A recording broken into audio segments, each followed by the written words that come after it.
It's Judy on the radio, building dreams and achieving more, telling it just like it is. Most of all, keeping it real. Are you ready for real talk? Changing lives and communities. Real talk. Saving all our families. Real talk. Bringing hope for you and me. Real talk. Real talk with Judy. Real talk with Judy on the radio. Real talk with Judy. Real talk with Judy on the radio.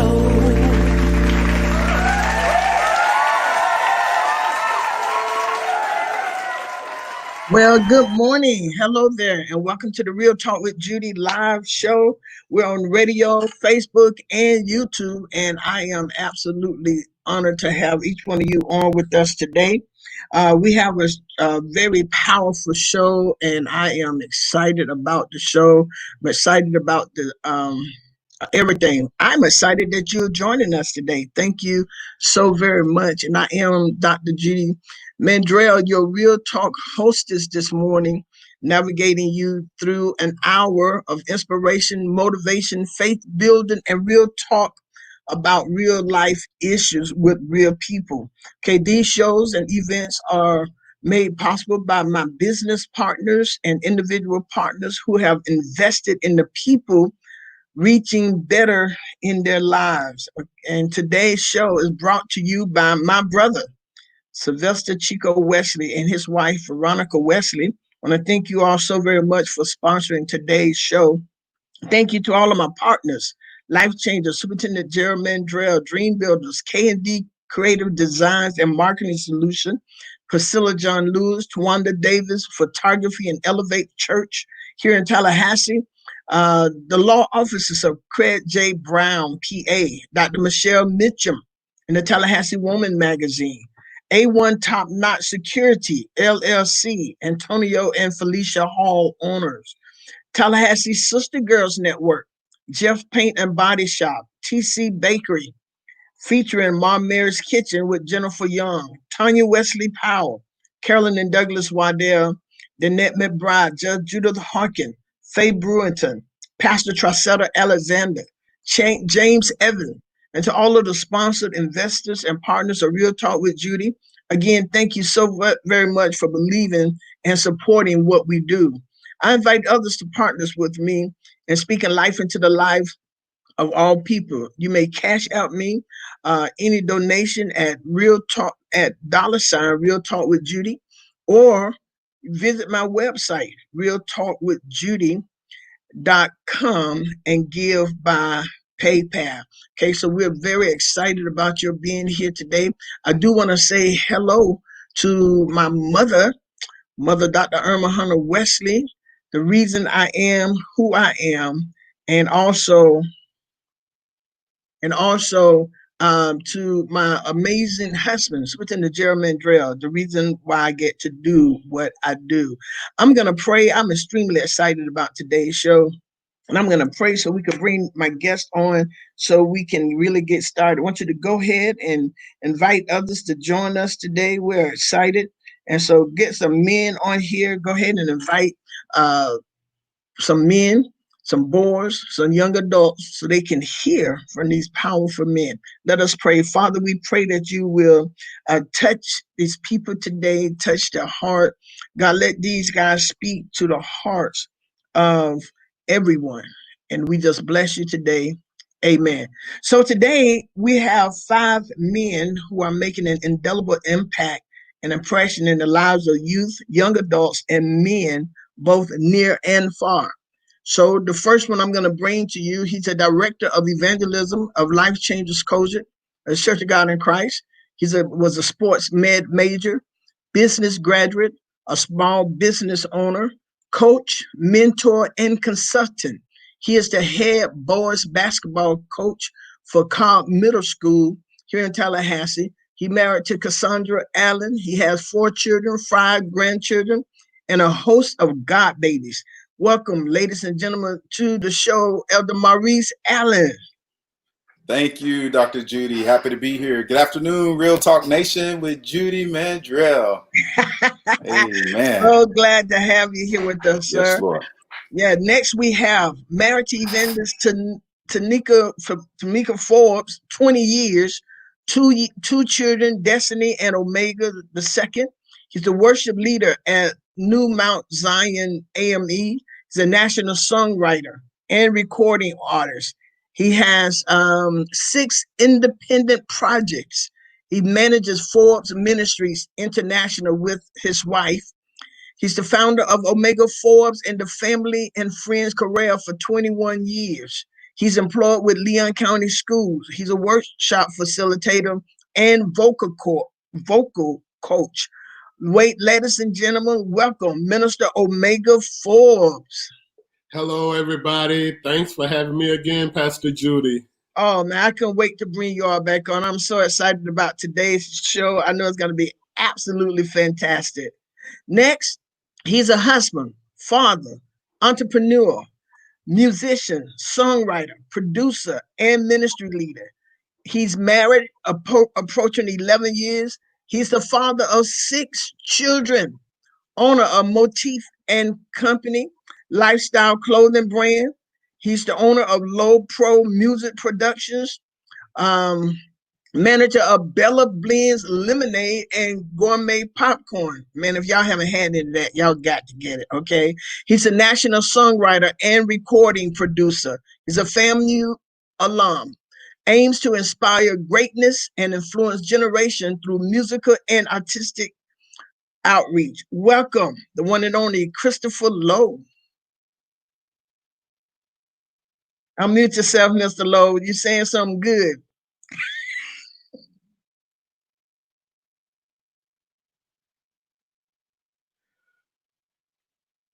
You still saying something good. I think you're still muted.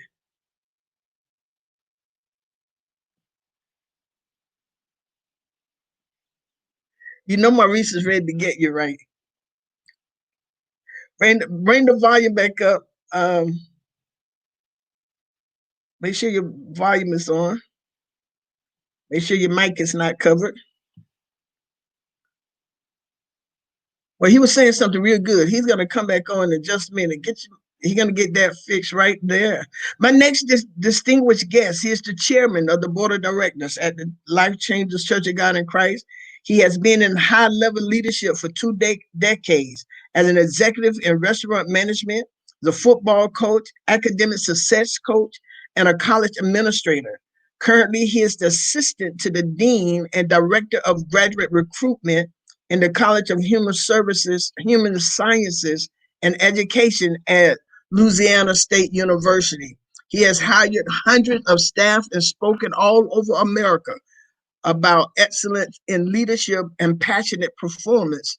He obtained his BS in social sciences from the University of Nebraska, and he received his M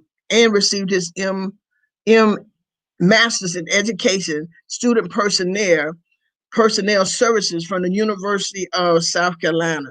He is currently working on his PhD in Higher Education Administration, and I know he wants me to say this part. He is married to the love of his life, Mrs. Carolyn Waddell, was the Vice President and Chief Operating Officer of Dream Builders Greatness Center and co-owner and operator of Dream Builders Greatness CDC. They have 3 amazing children, Doug Jr., Sierra William, and 1 amazing grandson, Safari. Welcome, Douglas Waddell. Real Talk Nation, I'm here. I'm so happy to be here. Elder Allen, I'm with you. I'm on Real Talk Nation, man. I can't believe it, man. Oh, Wow. Oh Lord, this is gonna be wild. I'm telling you. I'm telling you.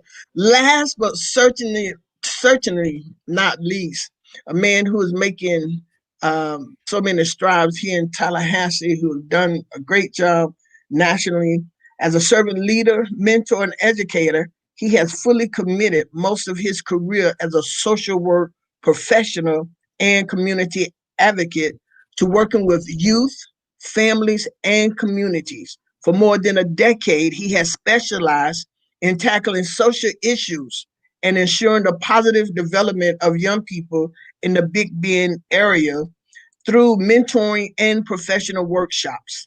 He served as a national director for Distinguished Young Gentlemen of America Incorporated, DYG, as the national director of internal affairs, coordinator for the City of Tallahassee's Summer Youth Employment Program, the Tallahassee Future Leadership Academy, and currently he is the first male director for the Pace Center for Girls in Leon County.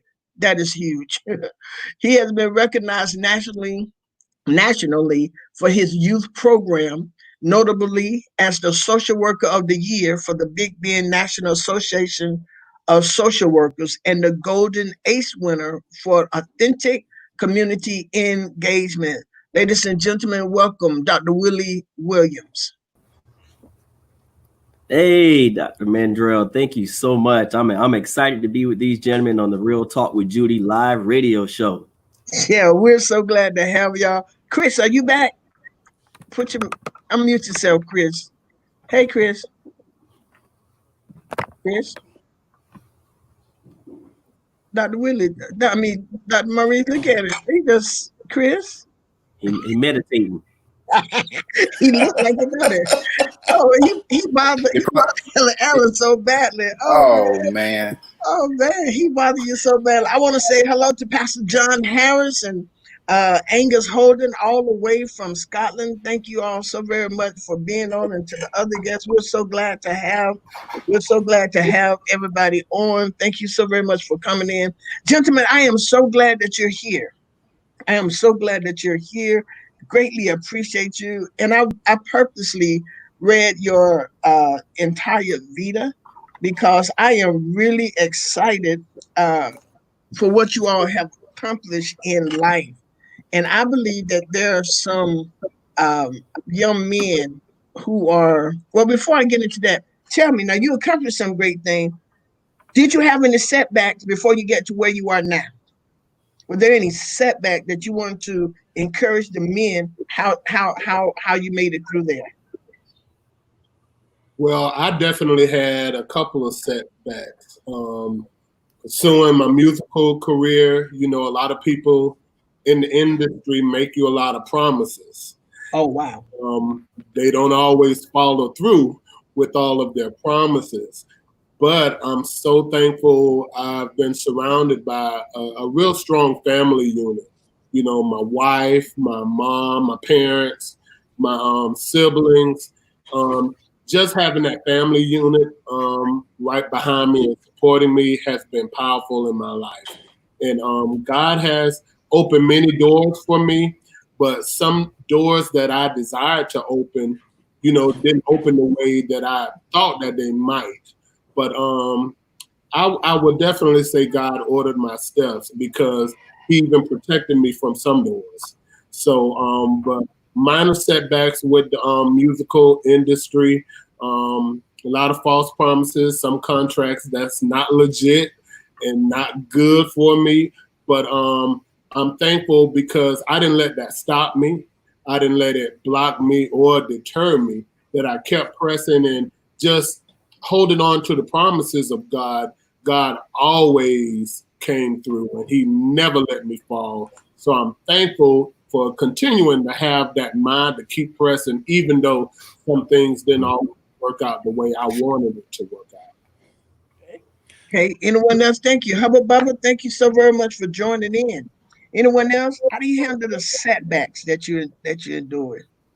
Pastor Judy, I think one of the things that was really interesting about my journey so far is that everything that I wanted to do, not many people understood or believed in what I wanted to do.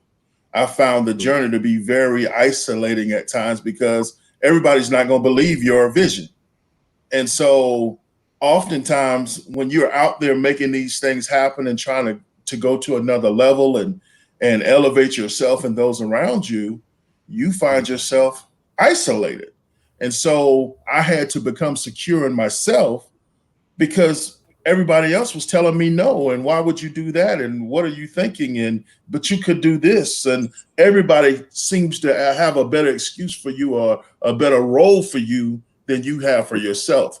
But what I realized was, as I've been traveling on that journey, is that it's not for them. Everybody can't understand what's not for them, but Wow. what was for me, it was very simple.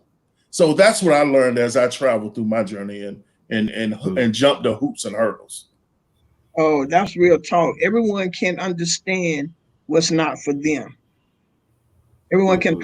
As a man, what would you say? What would y'all say to these men who say, well, and Hubba Bubba says, speak, bruh, because sometimes, you get stuck. But as a man, what would you say to these men who say, people just don't understand where I am? I see this and this. What would y'all say to these men?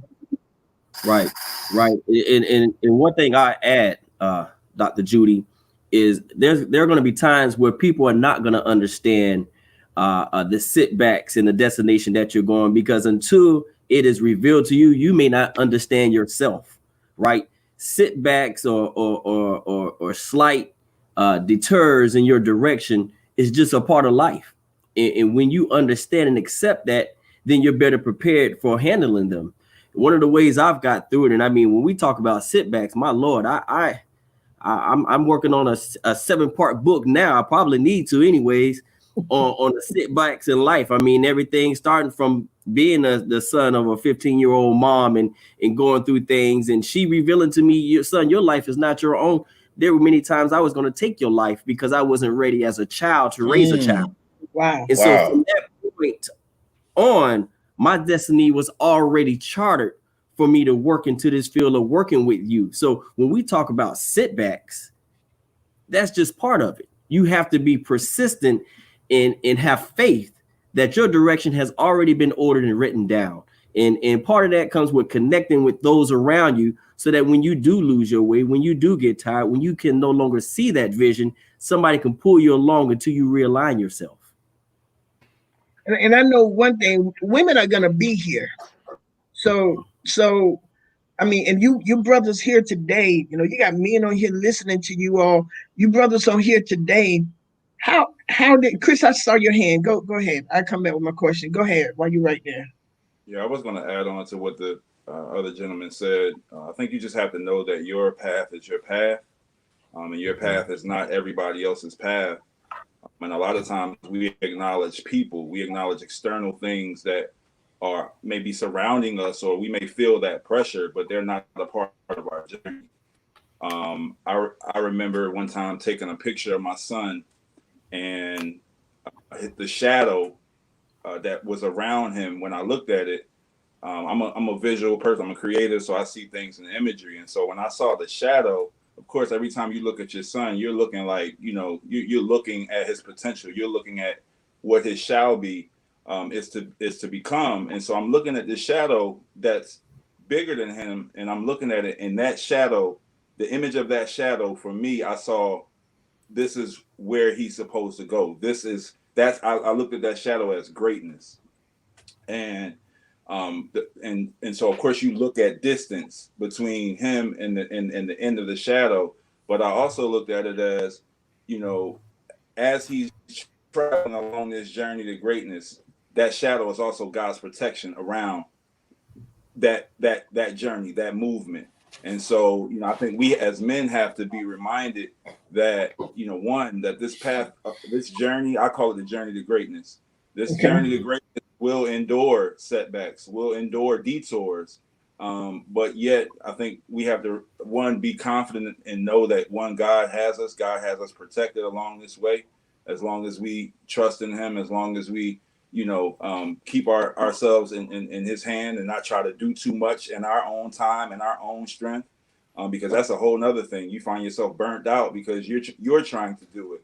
Instead of allowing God to order the steps, like the Bible says, our steps are already ordered. So our prayer should be, Lord, let me walk in the steps that you've already ordered for me. Mm-hmm. And those are the type of things I think as men that we need to remind ourselves of, so that we can walk this journey without all the, with all the extra. So that's just my perspective. And sometimes I see men, because I know that you all want to make, y'all want us proud of you. That's what I believe. I believe that men want us proud. And when I say us, you want your ladies, you want the women, you want the children. You want us to be proud of what you do, and you want us to know that you're really really doing your best. And I believe sometimes that's why you all try to do everything. Number one, I think, and that's my belief, because it's like I want y'all to be proud, but then I think you feel a sense of obligation. Am I? Am I feeling this right? I feel like y'all got Dr. to be our Judy, king. Go ahead, Dr. Marty. Judy, you spot on. You spot on. We absolutely want you proud of us. We want not just the ladies in our life, the mothers in our life, the aunties, the cousins, our children. We want them to be proud of us. And internally, we want, self-worth. We want to feel valued as a man, as that protector, as that dominant force in the family, as that leader, that one that they can come to for guidance. I agree with Dr. Williams and Elder Waddell in that, as we're growing as young men, you have to believe in yourself. You have to have a burning desire, a determination down on the inside to say that you may not know where you're going, but just to say, I won't fail, just to say, I'm not going to be a failure. And here's the thing, and I want to speak before salvation. In the evangelism side of me, I have to remember where I came from. So I want to speak before salvation. Sometimes you just got to press forward on your own and know that everything's going to be okay for yourself, that when somebody else sees you, that they can see that determination on the inside of you and wonder, why are you pressing the way you're pressing? Let me help you. Just like Elder Omega said. Omega, he said that he has setbacks along his way. Listen, I didn't have a place to live coming up through the latter part of high school, the earlier parts of my undergrad. But there was people that were in place that God had along my way to give me shelter, to provide for me food. Those hand-me-downs of clothes were my freshness for that time. And so, like you say, those setbacks are going to come, but we do want you proud of us. And we got to have a burning desire on the inside to press forward. So for those young men that are out there that don't have a father, that don't have the uncle, that don't have the coach, that don't have the mentor, that don't have that strong mother or male role model, look, you got to believe in yourself. You got to believe in yourself, and you got to put your hands to the plow. And yes, you're a young man at an early age, and I understand that comes with a lot of weight and responsibility. That's not fair. It ain't fair, but that is the climate that you live in, and it's better that you be responsible and do something about it now than to wait and let life happen to you. As we can see, the real parents, the police, they not playing with us. Wow.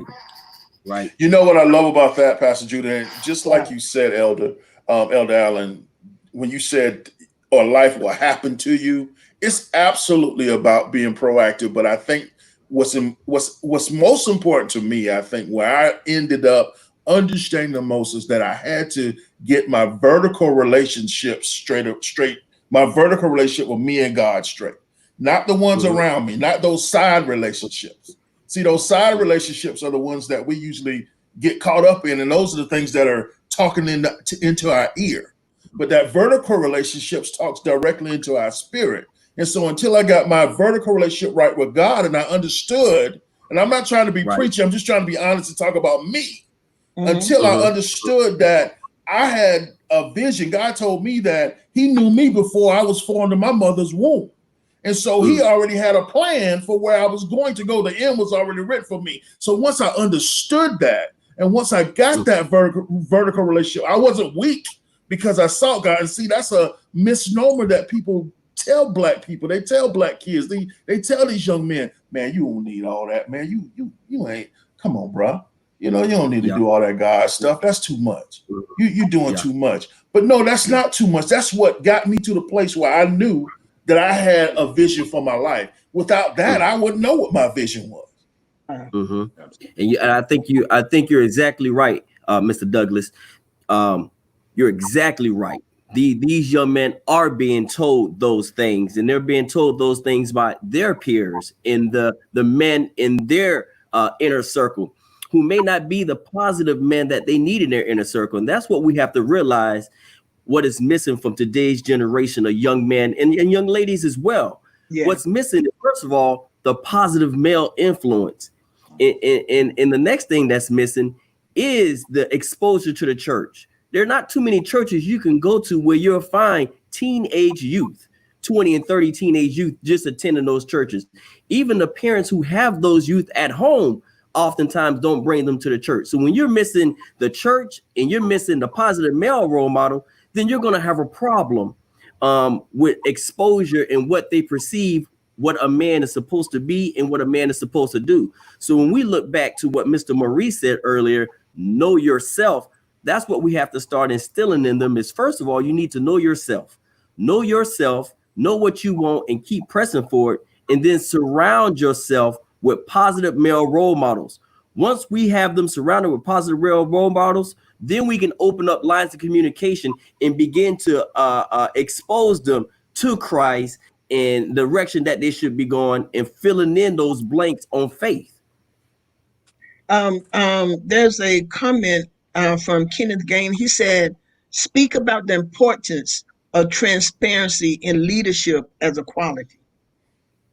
Man, I love that. So this is so funny. I was just having this conversation with one of my colleagues the other day. And, one of the things he said to me was, I just wish when we get into these positions of leadership that we would reach back and pull people to us who need the same help, who look like us. And he said, we were just really grateful because we had some people do that for us. But see, oftentimes we get on these high levels and places of authority, and we don't create safe spaces to bring those back and tell them what we've been through. They just see us there and they think it was easy. They see us in these positions, they think we just appeared there. And until we're able to teach some other people and invest the intellectual capital that we've learned into those who we can bring up with us, you have to be transparent about what you went through. This kind of show can be life-changing for someone because they literally get to now hear that, man, they're doing well, but they went through some stuff too. And we can't just walk around in a suit or a shirt that's labeled and think that we can just, do it and not bring somebody with us. We have to invest that intellectual capital and not be selfish and tell the real story. Create safe spaces that we can talk to these young men, these young people, these young women, these people, to bring them up. And then we have to make sure they're prepared to do the jobs, to embrace those opportunities so that they won't mess it up when they get in there. Because there are other people behind them who they could never get the opportunity if they mess it up. So it sounds like Go ahead. I'm sorry.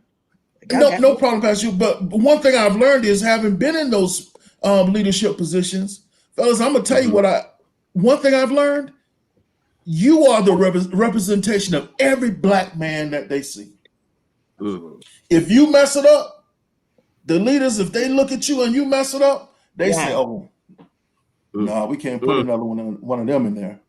Oh, wow. And so, just as important, I've been told by other African-American leaders, black leaders, look, you got to get this right. You got to get this right. Because if you don't get it right, you're going to mess it up for other people. You got to be 10 times better. I know I've heard that 1,000 times. Wow. And so what I've had to learn for me, and not to try to take over the conversation, is I try to be as real, honest, and truthful with people. No, sir, you can't come in here with your pants sagging. It's not respectable. I have to say the hard thing because that's not cool. I'm not always your friend. And so those are the conversations in transparency that we have to have if we really want to bring this generation along, and we really want to mentor people and grow people, and as well as bring more along with us and grow our own community. Those are the conversations we have to have. I love the transparency. You know what, Pastor Judy, I'm gonna have to get on you after this call. You ain't tell me I was gonna be on here just as hollering and clapping. You ain't tell me I was about to be doing all that because Mr. Waddell said some things there. You about to make me, let me straighten up my shirt. Because I mean, he touched on so many things, and what we have to understand when we talk about transparency is because of the age of technology and things. Wow. Their mind, they're so socially aware. Yeah. And so they, you know, when I was an investigator with DCF, I had to go through training to learn how to read people when interacting with people, to learn people skills. These kids know it. They can read you before you open your mouth. So for you not to be transparent in the first words you say to them, you've already lost their trust. Trust is so important when dealing with these youth. They need to know Dr. Willie, in traveling with my stepfather in the military, was kicked out of several schools. They need to know that I'm no stranger to expulsions, suspensions. I was put off a military base for 5 years because I was such a terror in the neighborhood. They need to know these things so that they can relate to those things and say, well, if you went from there to PhD, then maybe I can too. Oh, my Lord. Come on, other brothers. And one of the things I want to say is go back, and it takes patience with this generation, these young men, these young adults, because I think what's happening, you have so many men who jump in and jump out, jump in and jump out. So they don't think that you really mean something. You got to be able to stick with them and make the sacrifices with them. What y'all say? I think it's very important that we serve as strong mentors to this generation. A lot of young people, they want the glitz and the glamour right away, and they definitely need to know the story that we went through some struggles, we went through some sleepless nights to get to where we are today. But a lot of times we just want to tell them the glory, but not always all of our struggles. And I think we have to be very, very transparent and let them know how we made it, how we survived, that it wasn't always good. You know, this thing called life is rough. And being able to walk with them through what they're going through. See, sometimes going through is not comfortable. But we have to walk with them. We have to let them see our pain, let them see our struggles, and not knock them when they're down, but lift them.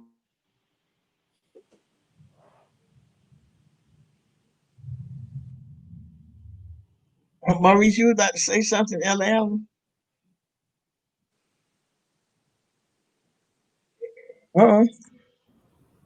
Y'all on? I'm still here. I'm here. Okay, go ahead, Chris.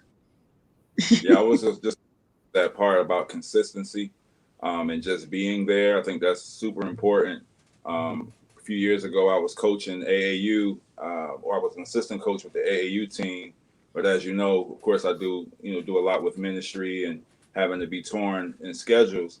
And I understand, just having the responsibility of an assistant coach, that it goes beyond the lines that are on a basketball court. Sometimes those coaches have more power in those 2-hour practices than the father or the mother has in the home.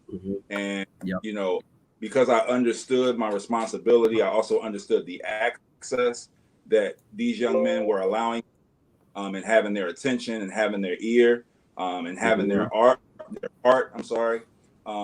There came a time when I knew I would not be able to be there the most for them, like at the games and some of the tournaments. And so, what I had to do was kind of remove myself, because I knew that it would look one way to be in practice and giving them all the coaching, but then not be able to be there when it was time for them to actually apply what had been, being taught. And so, but I was very transparent with them, and I was able to share with them, why I was making this particular decision. And they understood for a time that was what it had to be. But I have literally showed up to almost every game, everything that I could be there, every event or thing that they were happening that I could be there for. They know when I come through the door that conversation that I had about stepping away for a time, because I didn't want to, I respected that space. I respected them giving me that access, into their ear, into their heart space. They respected that, and we still have good relationships till this day. But it would be easy for me to say, "Oh, I can't do it," and then never show up again. But I knew, like I said, the power, that we have. It's a power that we have of that influence, for us to stick with the process, stick along with the process. So, that's important. Consistency is important because that's where you gain, trust at. So I think that is very, very important, moving forward, for us older men as we're trying to bridge this gap. Yeah.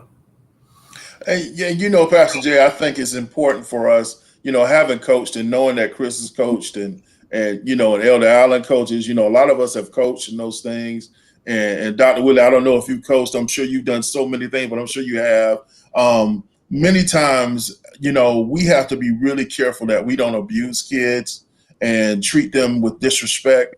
And just because we have them under our purview, we don't kill their spirit. I made those mistakes as a coach when I was a young coach, but I learned that I had to, build people up and build these young men up, just like you say, Dr. Willie, so that we can build relationship with them.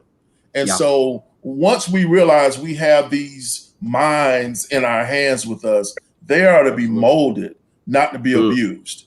And they are not our slaves. They are not our our attendants. They're not all of that, but they are to be harvested for greatness. It is what it is. And once we embrace that and we understand that there is seed that we are planting in the ground that was given to us so that it can grow and be fruitful, I think we'll continue to have success. Right. Now I tell you this.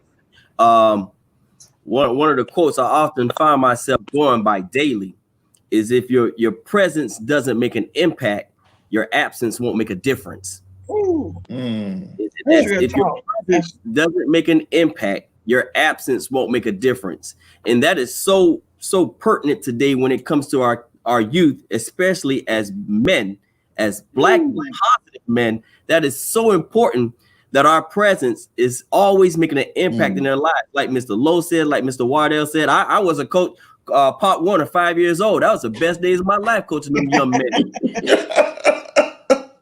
You don't know the power of being a man and of being a coach until you get a 5-year-old who never had contact and tell him it's okay to run this ball through the 11 other young men on the other side of the field. You're going to be okay. He looks at you and says, "Yes, coach." Do you know the power of trust it takes to make a 5-year-old take on full contact from 11 boys?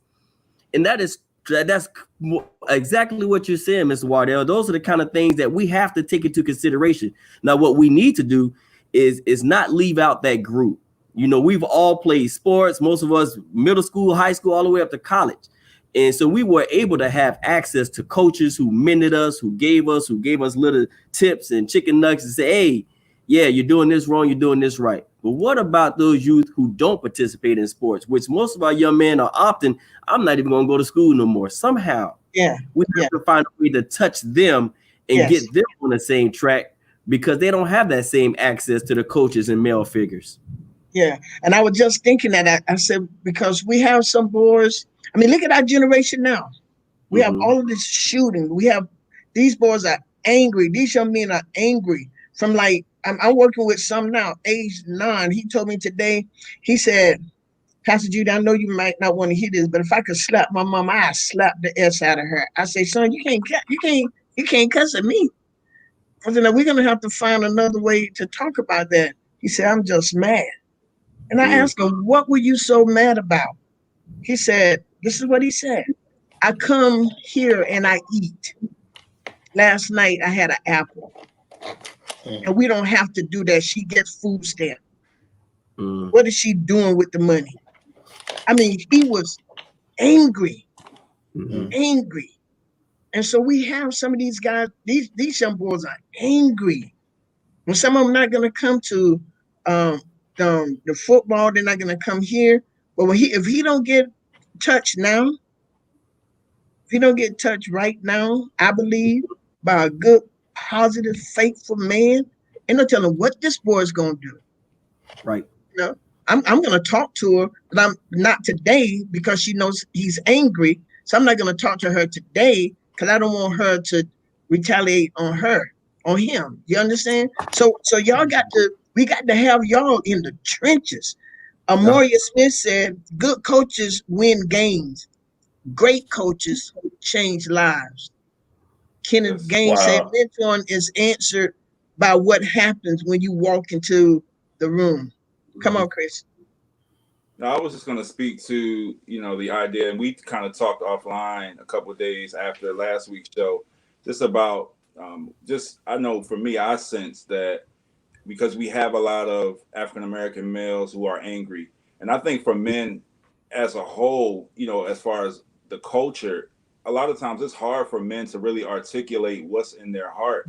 Okay. And I just believe that, and I don't know how we galvanize this and put this together, but I just believe that there needs to be a platform where we can allow young men to come together and create a healthy environment for them to release what's going on.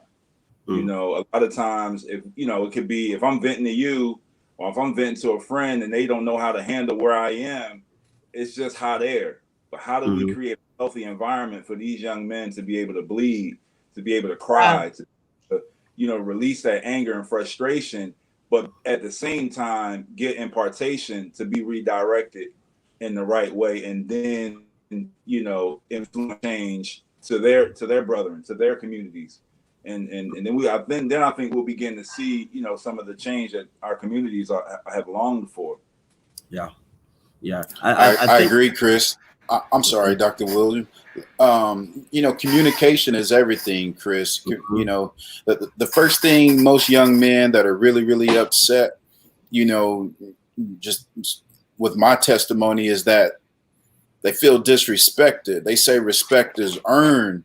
And the truth is respect should be given. It should be given. And then once it's lost, then they can earn that respect back. But they feel disrespected. They feel that they have to fit inside of a certain type of mold. They got to be a certain type of character. They got to speak a certain type of way. They just feel really, really disrespected. I liken them, Dr. Williams, to young adults. Because them you have to be transparent with. And let's be real. This real talk with Judy, right? I want to be real. Some of this stuff ain't easy to talk about. Sexual molestation, drug abuse inside of the home, watching your mama bring in different type of men and in and out of the crib, and watching your daddy. I'm just trying to be 100 with y'all. Some of this stuff ain't easy for them to just come out and talk to you about. You got to have yourself around them in certain places and certain conditions where they can trust you. And then where transparency come in, you got to tell what happened to you or tell how things have been inside of your life. That way they can relate. Now, don't lie. Don't try and fake the fun. Don't try to make it up. Because they gonna know. Real beget real. That's just what they say out there. But I can tell you, being from there, that is true. You can't just tell me anything and think it's gonna fly. So, that's where I'm at with it is, even transparency with adults. Shame can keep somebody from moving forward. So if you don't tell them some of your downfalls, some of your failures, some shameful things that you had, to let them know that God lifted you, that God got your back, his mercy and grace got your back. He gave you intestinal fortitude to keep moving forward. How you think they gonna move forward? And plus, here's the thing about leaders. We can't quit. We can't quit. Too many leaders stand up and then we quit. We disappear. We just can't quit. That's why I'm careful about what I start. Hear me, leaders. That's why I'm careful about what I start. Well, and I gotta come behind you, Mr. Allen. You are spot on with that. So when Mr. Lowe said, well, how do we create that environment? We create that environment by communicating with them, first of all, and then by building that trust and that bond, that relationship with them. And it starts with the transparency, because I tell you that anger, that man anger is a monster. And they gotta know at some point in time, if you've ever felt it, if you've ever been there, you can understand me. See, when my biological father, when I found out, this man is alive and well, and we look alike, and we walk alike. Matter of fact, his name is Willie. Matter of fact, He born on December 17th, just like me. So when the phone calls on my birthday stopped coming, and as I traveled with my stepfather throughout city to city, country to country, state to state, the phone calls went from once a month to every 6 months. I became angry. And like most of these young black men, I'm not going to be angry by myself. You going to feel my damn pain. Oh. Everybody going to feel it. I'm not going to be the only one hurting. And so I caused hell in every school, every city, every state I went to, because nobody ever stopped to ask me, what is wrong? How can I help? They just titled me. And it wasn't until I began to meet coaches, then it became, hey, let's put that energy someplace else. But I still never healed from it, but at least I was able to redirect it. So we have to let them know, I understand, young brother. I've been there, done that. Let me give you some ways we can work through this, and you have to ride out there with them. But it's like you said, don't commit to something, because it's a marathon. You have to walk them through it, because just like us, they're not going to get it right consistently. They're going to fall back. They're going to be some setbacks, and you got to mentor them through it. Do y'all remember Kenneth Gaines said the culture is real? It can and will teach. We must be humble and wise enough to look and listen to learn. Do y'all remember not too long ago, there was a young boy, I think he's 16 now. And the young girl who was delivering food, and he stabbed, it's alleged, she was stabbed 7 times. Mm-hmm. The young guy that they arrested for the stabbing is my beautician grandson. And I am a witness that from age 5 to 16, she reached out to pastors. She reached out to different ones. She reached out to community leaders. She went to the state attorney's office. She went everywhere, Dr. Whitley. And no one would stay long enough to help. Yeah. He came to our church because he told me that I was his godmom. So he came to my church. He cussed me out. I don't curse. So I just jacked him up, because I don't curse. He almost made me go there, but I didn't. I held on. But he said he didn't do it. But you know what his problem is, y'all? He wanted his mama to love him like she loved the other 8 children. She told him, I hate you. I hate looking at you. You make me sick to my stomach. She told him that. He has been into over 20 homes, 5 programs, and now he's sitting in the Leon County Jail, haven't seen a public defender or anybody in 7 months. No one has come to him in 7 months. 7 months. Angry. And Willie, I felt you when you said a man anger. I felt you had a certain look on your face. And when you said that, I thought about this, what's wrong. A man, especially a black man anger. And that's why I had y'all on here, because our people got to have y'all. Us women, we're going to be there. We ain't going nowhere. We'll stick to it. We'll get cussed out. Some of us would jack these boys up. That's not I believe that we're here to be a support to what y'all are supposed to be doing. Mm-hmm. Y'all talk to me. And that's why I have man to man, because I think that y'all can talk a talk that we can. I think one of the things we're facing, Dr. Mandrell, when it comes to positive men out there, is that it's not a lot of us. Okay. And so I know it's been times where because people know my relationship with young men and my passion for helping them, there's been times where I might get several phone calls. I need you. And what we understand is that we have limitations as well, because at the end of the day, you only have 100%. And so we have to figure out how to recruit more men into this circle of men that have positivity, because if not, we'll burn out the ones we have, and we won't have any replacements for them. So while we're out here mentoring, we got to be mentoring up to take our place, because none of us can run forever. That's true.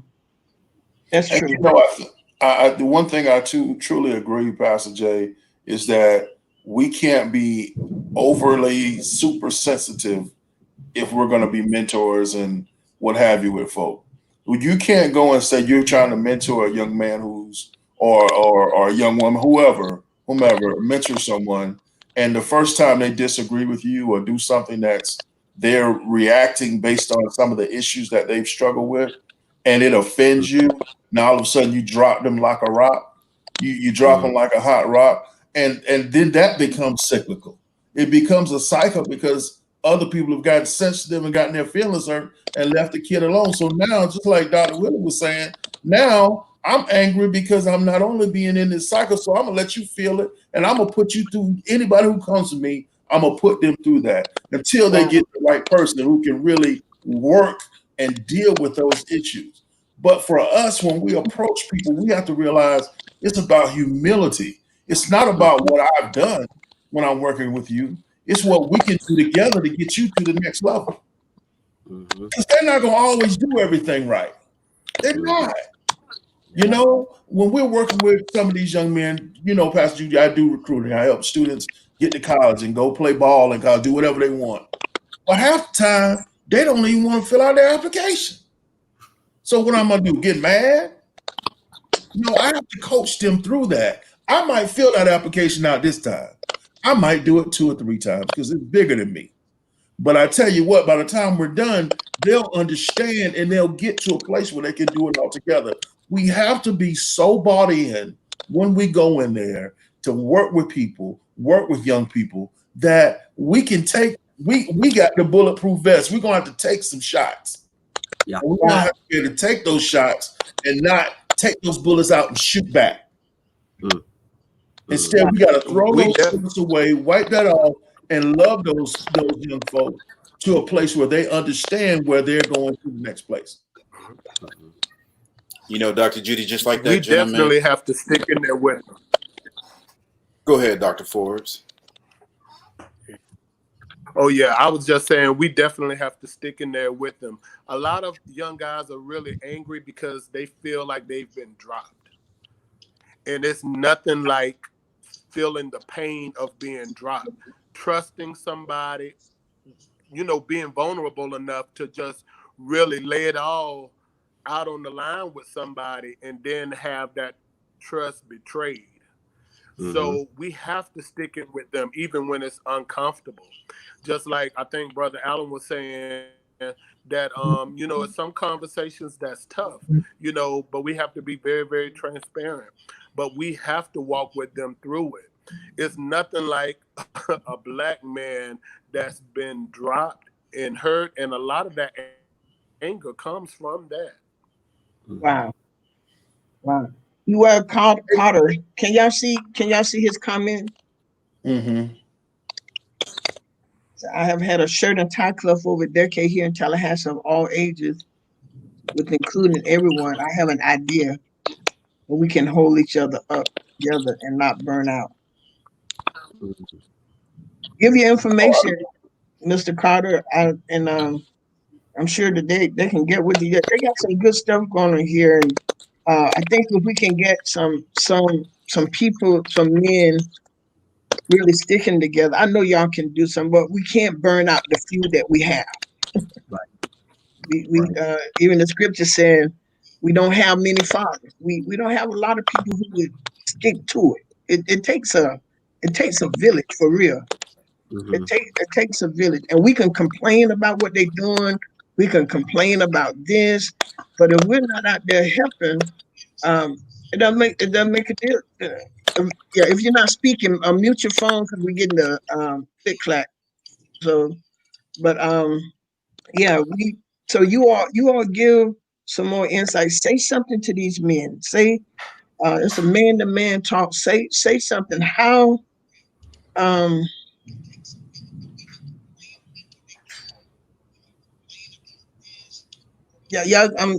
reading Angus thing. He's from he's in Scotland. Wow. Yeah. That's powerful. Yeah, and I love that what Angus just said about reaching young people and building trust and relationships. But I tell you what, also, Pastor Jay, we and I can't stress this enough. We have to check our egos and intentions at the door At the door. doing this stuff. Because if we're coming in and we're coming in with the mindset is about me, I'm doing this because I'm already there. That's the worst thing you can tell a kid. I already got mine. I'm trying to help you. Oh wow. Oh wow. Yeah. You spot on with that one. You definitely got to check that at the door. And I tell you, one of the things we have to do when I look at what Mr. Carter put over in the comments, and then even look at Mr. Angus' comment as far as his experience of volunteering and being a mentor, we have to begin to not only identify but organize and promote those programs that are right here in our own area that are doing the work all day. Those Kingsman clubs like Marvin Boatman and this Thai club this young man have, and the Lamplighters and DYG and all these programs that are pulling the weight of so many men. We have to make sure we know who they are, and then after we know who they are, we start addressing what they need to continue doing the work that they're doing. We got to start supporting these programs because they're individually they're taking on 50, 60 young men on their own, and we have to keep those programs running and keep them fruitful in the work that they're doing on a regular basis. How can you all come together? I know we got so many programs, and sometimes some things are so competitive. But man, we got so many children in Tallahassee. We have so many children in everybody's community. You all can get about 500 kids and don't touch the same kids. Right. But how can those groups come together for one big something? I think the first thing is just that first word that you mentioned, and this is something we have to understand as men, and in particular as Black men, is that there's no reason to be competitive amongst each other. We've been put up under this ideation that there's a limited supply of things when that's not true. It's a limited supply for the piece that they gave to us to divide. But there's a lot. Hey, I remember Andrew Gillum used to say, you either at the dinner table or you're on the menu. Somehow we need to get to the dinner table and start reaching those supplies and making sure those supplies are plentiful for all those groups. So there's no reason to compete. There's enough Black youth in need in not only this city, but across America that we don't have to compete for anything. We can all work together to secure the funding that is needed to meet the needs of those youth that we're serving. And we just need to come together to really build that list and identify what we're needing and work off of each other. And instead of against each other, work off of each other in collaboration. Because I can get a grant serving 500 kids faster than I can get serving just the 50 kids in my organization. Wow. And I also think we need to meet these kids where they're at. They're on social media. They're everywhere. You can find a kid who don't have a dime in his pocket, but he got a phone and he got social media, and he gonna be on Instagram, Snapchat, all those kind of things. We have to find vehicles that we can meet them there and be open to have context and conversations with them there, real conversations, and being able to open up our services and those things to them. So we have to meet them where they're at. The other thing that I think is just highly imperative is that not only do we need to meet them where we're at, but us as intellectual properties, us as intellectual capitalists, that we have something to give. We have to share with each other, and just in case someone makes a mistake and they go down, we're on Real Talk. I'm gonna go there, like our brother Andrew Gillum. We cannot kill them. Yeah, we cannot kill them because they made a mistake. We've all made a mistake. It's just the light wasn't shown on us at the time. God blessed us, and so we have to be there for those people because they still have something to give. Yes, more so now. So those made mistakes, who have things that have happened, we really need to build them up, and we need to continue to build our community up. And Pastor Jay, I want to go back to real quickly when you were talking about the wives and the women being there. We need those safe spaces at home. We don't need to just be told how great we are. We need a safe space because we're fighting when we walk out that door. When we walk out that door, we're literally fighting. We absolutely have to get to a place at home that's safe for us. Mm-hmm. We can express our concerns. We can get what we need, and we know it's okay here, so that we can rejuvenate and go back out to fight the next day. Hey. Amen. Amen. I agree with you. And that's why even when Dr. Wheeler had Royal, they did the bicycle walk. You know who was out there feeding them when they came back? The sisters. They wanted them to make sure that as they rode the bike and came back, we were there. They were there clapping, and that's what it's about. So we're all in here. We want to push you all. We want you to do. We need your bravery, but we just need y'all to do stuff. And we need you to be consistent and make it happen. And we want you to help these other brothers who ain't doing nothing or who tried so many times and failed.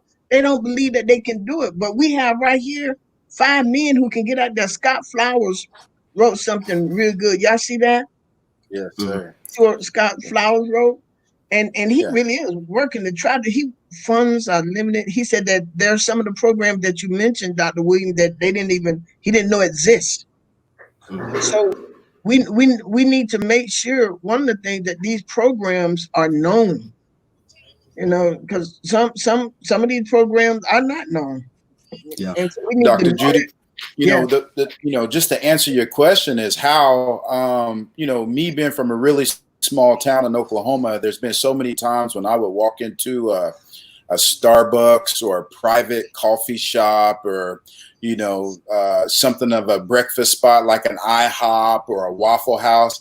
And I would always see a group of men sitting there consistently on the same day, not sure what they talking about. But I think, something like that to keep a open communication line, and that we have people like Scott D. Flowers who understand being resourcefulness and who have access to that type of support. We can help that young man that's in jail just kind of wrap back around to that. And that there's nothing for not just a black man, but just a young man in general, to feel helpless when you just don't know which way to turn, which way to go.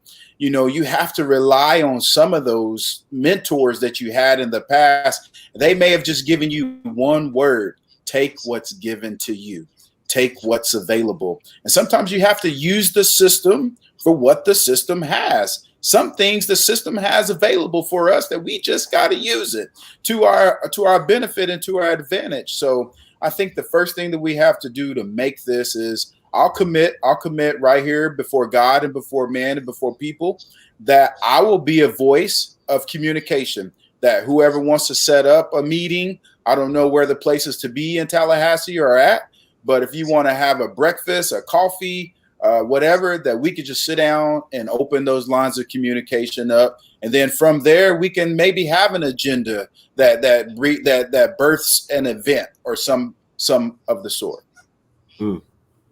I'll definitely help you in that, Elder. I think one thing too, we also have to realize, I'm really glad Scott punched in, Pastor Jay, because we need to also realize that there are a lot, just as many great white people out there who are there to help us. And they're in this fight. This fight is moving right now. It became a movement when the white folk jumped in and said, this is wrong. It got serious when they started saying it. Yeah. So I think we have to understand that it takes all of us. Mm-hmm. It takes all of us. And, we have to embrace all of us. There are going to be bad people on all sides of the street. Everywhere. It doesn't matter what it is, everywhere. But it takes all of us to get this thing done. And we can't always sit there and say, well, they did this and they did that. We got to get past that, and we got to deal with these issues, and we got to help each other and love each other. But we have to deal with these issues. I have white friends that I've had to say, well, bye. I have. It is what it is, and that's life. but I do have way more white friends who said, you know, hey, Doug, I understand. Talk to me about this. Why does this bother you? We have to be prepared to have those conversations. Yeah. And we have to be prepared to say the things that need to be said. Yeah. And this is go ahead, Dr. Willie. I just wanted to add, you know, I offer what Mr. Maurice said in reference to definitely coming together, and Mr. Waddell coming together. And then when we have these meetings, I tell you, because I'm one who's invited to meetings all the time. And one thing I don't do is meet to just meet, because we have to have a plan that shows some kind of progression. After we meet that first time, I don't expect there to be the similar meeting a week later, because I don't have that kind of time, because I'm out here in these streets. And I know that time is valuable, not to me, but to those youth. Because if I'm in here meeting with you for 2 or 3 hours, I just lost a youth possibly in that 2 and 3 hours. So don't be surprised if I show up to a meeting and while we there 50, 60 deep, I say, well, let's go ahead and just, you know, as a show of good faith, let's pass around this hat. Let's collect some money to give to these youth programs, because I'm all about the money. I'm one that tell them youth programs quick. We don't do nothing for free, because money is what's going to save these kids. I could do more for a youth with $10,000 in my pocket than I can with just faith and a good heart. So let's not get the game wrong. When we start these meetings and we get the meeting, this ain't just a social session. This is a progressive session, and we got to make sure something come up out of it, because we got too many students in the wrong place that we got to save. So so my show is about to be over, but why may I suggest that you all get together? Dr. Willie, you know just about all of the groups around here. You know all of them. Why don't you call a meeting with all of the heads, and you all dive into something, you know, and go help these young folks. I agree with you. You can get more money for 500 than you can for 50. And there are boots on the ground. You're out there. You work hard to say, y'all invite him. He sound like he got something similar to the Kingsman Club. So y'all get y'all get them out there and get these men together and save our neighborhood. You know, we got some serious issues here in Tallahassee and everywhere. But we got 5 men here. Then Mr. Ewell and have Hubble Bubble on here. You got Scott Flowers on here, who they're ready to do some work. Some who's not on here, but they're ready. They want to work, and it does take money. It takes money, but we can make some things. You all can make some things happen. You know, the cousin and the first cousin who was just killed over there, it's drug related. You know, we got a lot going on. We got a lot going on. But I greatly appreciate you all being on the show. Be intentional, keeping the end in view. Prayers abound. That's what happened. What is the end? What is the end? To get some of these young boys ready for college or a vocational trade or whatever they want to do. Everybody ain't going to college. So get them ready for something. They got to see some worth in them. They got to see some value. And I know these you all right here. We got some good men around. They just need y'all to just do it. And I'm on here, Doug, and me and some of these sisters. We pushing you all. You know, I got the Sister Girls Network. We got a lot of things going on because we want to do what we could do with these young ladies. These young ladies are hurting. We got a lot of young ladies hurting. The young lady who was killed by the other guy, unfortunately, her life was in shame, um, messed up. You know, she was molested by family members. She's 19, homeless, but out there fighting for a cause. And so we have to find out how to do all this. So we appreciate you all so very much. Scott Flowers, thank you. Well, Mr. Gaines, thank you. Angus, Hubble, everybody, we thank all of you. But right before we go, Thursday night at 6:30, I believe. Okay, somebody got their volume on in the back. They hear the show on the thing. But Thursday night, Deputy Chief Tanya Smith is what's happening in the Bond community. at the Old West, Florida, and she's inviting the Bond community. They out there giving out flyers and stuff to the people who live in Bond to come and talk. And she says they're going to let them express themselves just like they want to. If they say they hate the police, they're going to be able to say whatever they want to say, do whatever they want to do. And I think that not do whatever they want to do, say whatever they want to say. But and that's done by the police. That's done by Deputy Chief Tanya Smith. If y'all know who she is, she's the one of the black deputy chief who worked with Chief Rebels. They're coming to their community because they want to see, hey, what can we do? So you are going to have to y'all get together. And as I said, Dr. Willie, you know a lot of the people. You know a lot of the people. Y'all meet somewhere. I don't know where. Y'all meet somewhere. Scott Flower got a nice ice cream shop. Pastor Judy, I think it's time we go ahead and start that Real Bros network that you and I have talked about for years. Yeah. And just bringing everybody together. Let's do it. Literally bringing the bros together, and let's get it done. Let's do it. So y'all meet with each other. Y'all make it happen. I've done my part. I brought y'all in here. I brought y'all in here so the world can hear y'all, and y'all can hear y'all. Put that pin up there. So y'all, anybody want to say any last word before we get out of here? To God be the glory. Who's ahead of my life. The thing is that we certainly want to give direction and purpose to young men, to men in general, to old men, to encourage them, to be edifying to them, to let them know that everything's going to be all right. We can make it. Just keep pressing forward with the Lord on your side. You're better than the whole world against you. We just want to instill some of those good things inside of you, good thoughts, good sound decisions, good fundamental things that you could just trust in God for. Just know that you got a group of men at least right here that you can reach out to. I'm very accessible. I've got email. I got social. I'm very accessible. You can reach out and just say hello. Whatever it is you need to say, you can treat me like a Walmart checkout. Just say it and walk off. That's okay. But I'm thankful for all the gentlemen that's on here. The money will come with our heart in the right place. The money will come. And gentlemen, we got to have a real love for what we're doing. And so let me be the first to tell you today that I love each and every one of y'all. Thank you, Dr. Judy, for having me on the show. Thank you. Thank you so much. Scott said, y'all are welcome for ice cream anytime. We can have a nice meeting there and coordinate. Doc, I just want to say thank you guys for being here. But not only that, my words to anyone who needs the help and those who we talk to, just know that a hard word isn't always a bad word, and be willing to accept love. Sometimes love is going to be tough, but that's love. And we just need more of us out there, doing the job and doing the work. And we're readily available.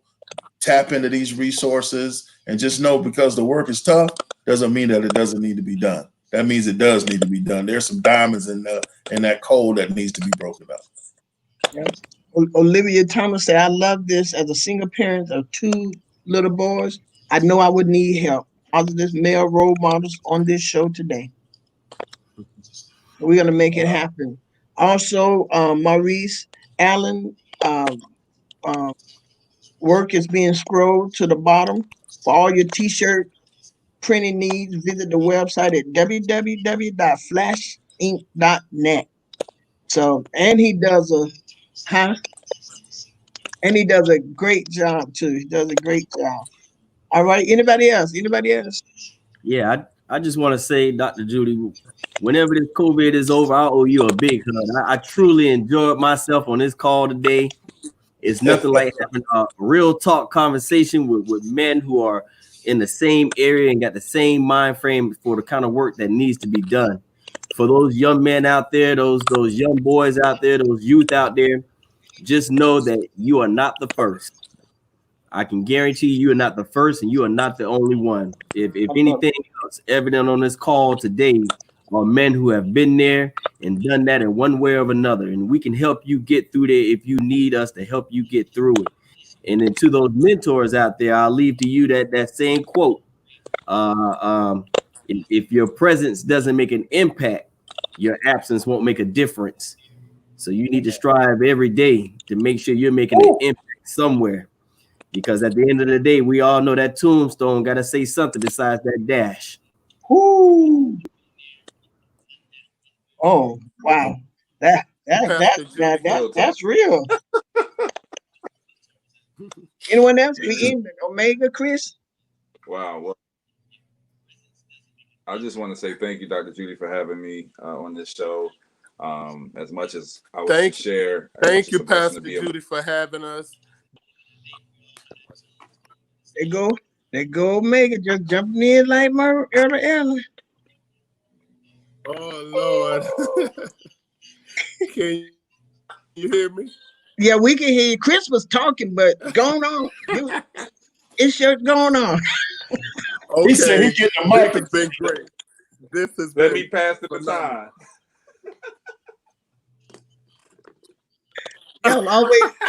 Y'all always in like this. Go ahead, Chris.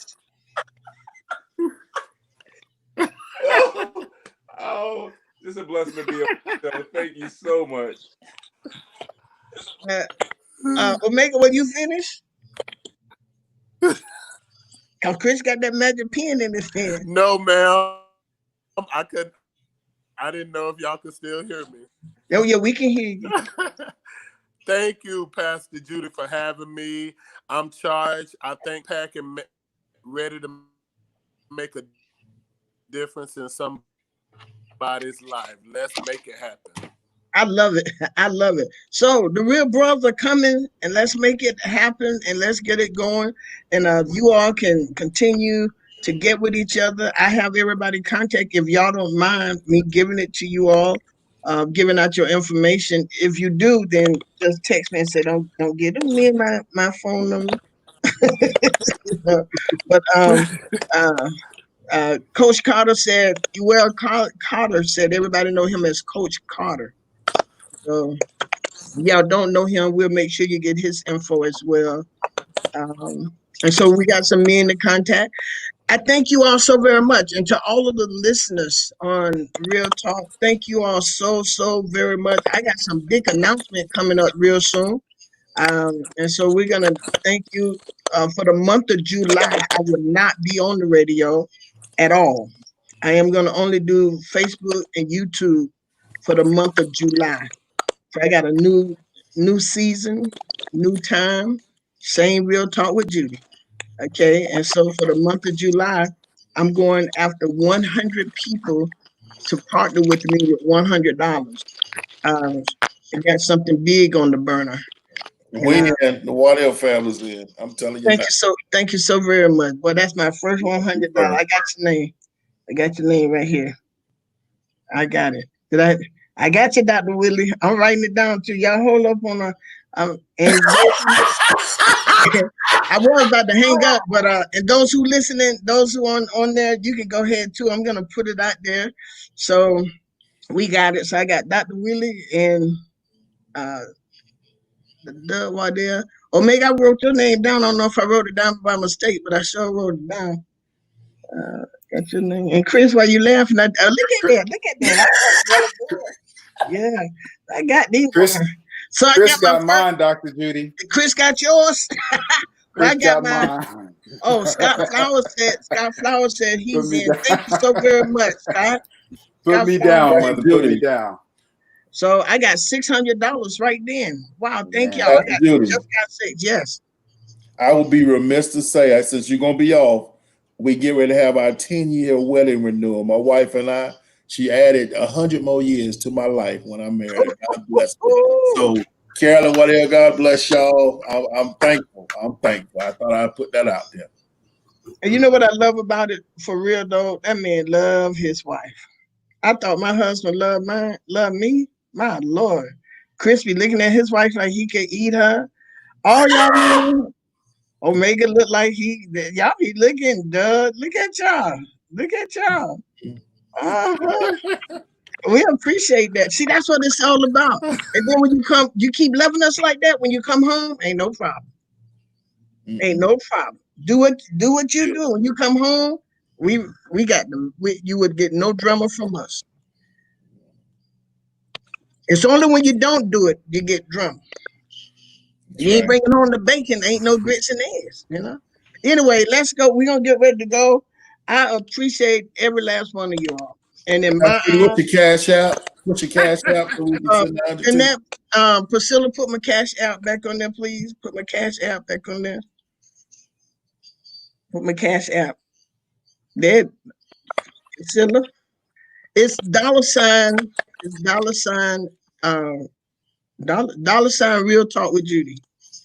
$ Real Talk Judy. Priscilla. I mean, she ain't even paying. She probably taking care of her grandmama. She probably going to work. She does work. Oh, Chris. Kenneth Gaines say they're representing you in Philly.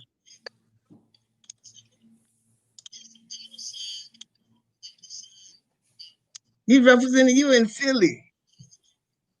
Yeah, that's my my new stepson. My mother just got remarried. Really? So yeah, Mr. Kenneth Gaines. Oh, that is cool. Thank you, Mr. Gaines, for being on here. Thank you. When he said he represented you, I guess that means they give him 100 from Philly. You gotta take that up with him. Mr. If he giving you 100, he can get mine too. No. He's already part of your family. So, but we want to thank you all so very much. The Cash App, Priscilla, is Real Talk with Judy. Real Talk with Judy. The Cash App is Real Talk Judy. That's the Cash App, Real Talk Judy, at $ Real Talk Judy. So I want to thank you all again so very much. Y'all stay tuned. We have some great things happening. I got my first show. It's good. It's gonna be good. I'm going after some hard shows so we can have talk. I appreciate everybody who has tuned in. Thank you so very much for always tuning in. I appreciate you all. And men, you all were fantastic. You all were fantastic. And Willie, I would definitely wait. The COVID is over. I get my hug. All of y'all. And when y'all go have y'all meeting, just know that we're supporting you all in everything you do. I agree with Dr. Willie. We don't need to have all these meetings. Let's go to work. Let's do some work. Let's go to work. All right. I love you guys. Again, thank y'all for tuning in. This show is on YouTube. Fellas, you all can go get it back and share it on your page. Share it with your group. Just share it around so it could be blessed. I want to thank you all so very much. I see us in the future, and everybody, especially our men, look so much better than you do right now. That's real talk.